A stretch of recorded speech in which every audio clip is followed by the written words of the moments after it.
Isang mapagpalang araw po sa ating lahat mga kabeng-beng. So yan,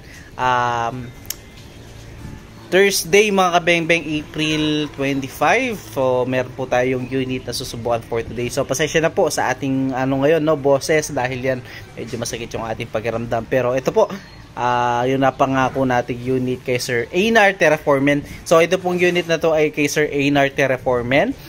Manlapat frame type CO2. Ayan, original manlapat po yan mga kabeng-beng. Gawa ni Tata Esteng, napakaganda po. Ayan. So, manlapat frame types, hammer type 2-cock, 24 inches long barrel, then long tank na siya. Hindi na siya extended tank. Mga beng-beng, talagang mas makaba na po yung tanki niya compare sa mga extended tank. Ayan, napakaganda po. Di po ba? So, isa sa mga paborito at pinakamahirap na stock. So, ito po ay nagpa-reserve lang, kaya eto, pero siyang stock ngayon mga beng-beng. So, sa mga ganyang unit talaga, hintay po. Napaka nipis ng stock ng ganito mga beng-beng. Pero napakasulit, napakaganda. Napakasulit maghintay ng ganitong unit. Sir Einar Terraformen, eto, napakaganda ng unit niyo po. Ultimo yung kanyang hammer, napakaganda. Sa mga nagtatanong po, no, airgun lang po ito. So, gamit nating bala, mga pellet lead lang po. Ganito po yung kanyang mga bala. Ayan. Wala pong pulbura yan or anuman. Gamit po ay hangin lang, no? Hangin lang po yung ating pangkarga dyan at yung nagpapalipad ng bala. CO2 for exact term na gamit natin dito. So, ito po ay CO2 type. So, ganito siya. May tangki siya. Ito yung pang refill natin. Ayan. Dito siya natin rin i-refill. Ayan, may thread po siya dito. Then, sa mga nagtatanong sa nilalagyan ng bala yung ganitong unit, dito po, siniswing lang. Ayan. At paano kikasa? Dito po siya ikinalangkasa. Ayan, first cock niya, para sa pangmalapitan. Then, second cock, para sa long range po. Then, may scope po siya na BSA Black Powder 4x16x44. So, syempre, hindi po matatapos yung ating video ng ganun-ganun lang nang hindi natin tinetest itong unit ni Sir Einar. So, ito po the moment of truth, Sir Einar Terraformen. Ating na po susubukan itong inyong napakagandang unit. So, syempre, meron tayo side cam dito para makita nyo kung ano yung nakikita ko sa scope. So, ayan. Yan. So, yan po yung kagandahan na may side cam. Makikita nyo kung ano yung nakikita ko ngayon sa scope. At mamaya, yung bawat impact ng bala. So, ito po, the moment of truth. Atin na po susubukan. So, subukan natin siya ng tig 5 shots ng Meteor and Astro po, no? Para at least may choices si Sir if ever po na walang mabilhan ng Astro or Meteor. So, ito po, the moment of truth. Umpisahan natin dito sa Meteor. Unresized, unsorted, straight from the box na mga bala po. First shot using Meteor pellets. So, yung ating unang shot sa ating Meteor. Second shot. So, hindi pa po nakasirit, zero pa natin, no? Third shot.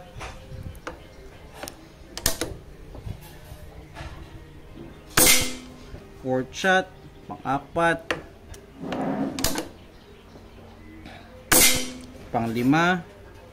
Gawin na natin tig 10 shots mga kabeng-beng, paparefill ko na lang. Fifth. Pang-anim.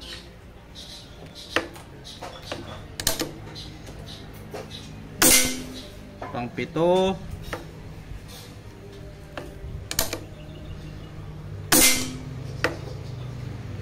Pang-walo.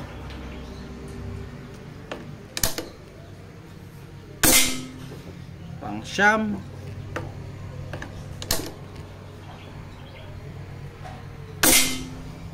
And last, pang-sampu.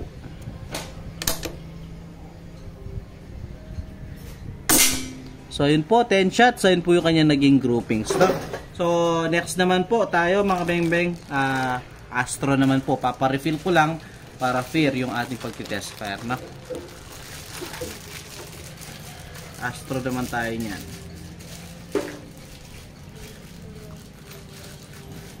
Yung halo yata.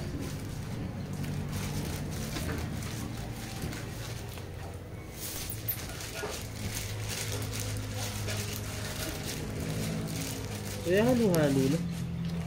So papakuha muna ako ng Astro. Kasi medyo halo-halo na yung stock ko na bala dito.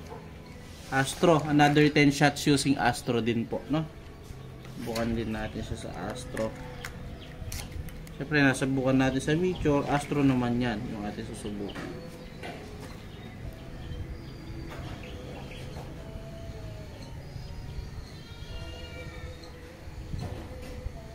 Wait ko lang po, kukuha ng stock ng Astro yung ating utol.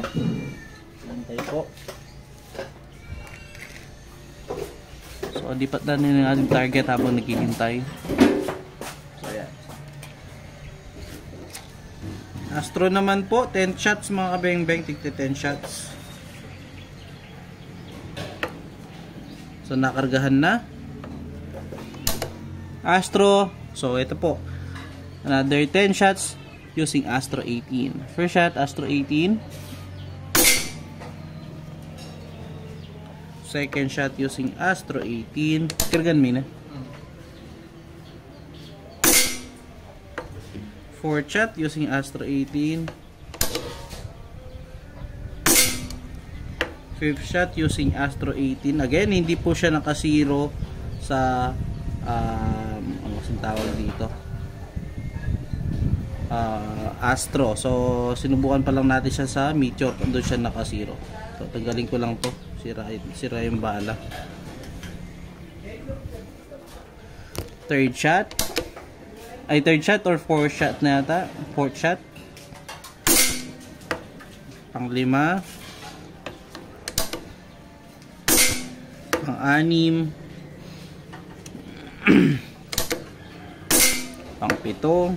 So, mas maganda yata tumama sa Astro. Pero same lang naman po. Oh.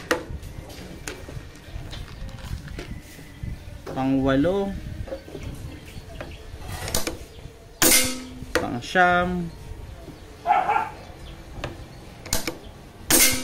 Pang-10. So, yan. So, mas recommend ko po yung Meteor, mas yung kanyang groupings mas maliit.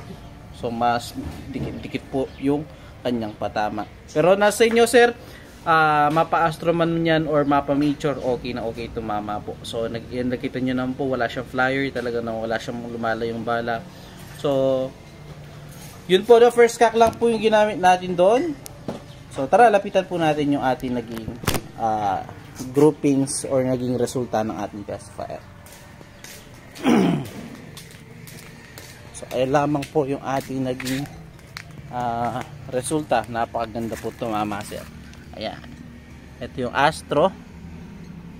Ito yung Meteor, ito yung Astro. So, ayan po. Salamat po, sir. So, parang lumalaki lang yung groupings niya dahil pag tumama po dito, yung bala, nawawasak na ganyan. Kaya yung pintura, nababakbak din po, no? Pero kung kahon yan, maliit lang yung butas niyan. Ganito lang yung butas ng mga yan kapag kahon, no? So, yun po. Salamat po, sir. Inner Terraformen. Salamat po mga beng-beng. Pahintayin na lang po. Yun lang mga beng-beng again. Peace out.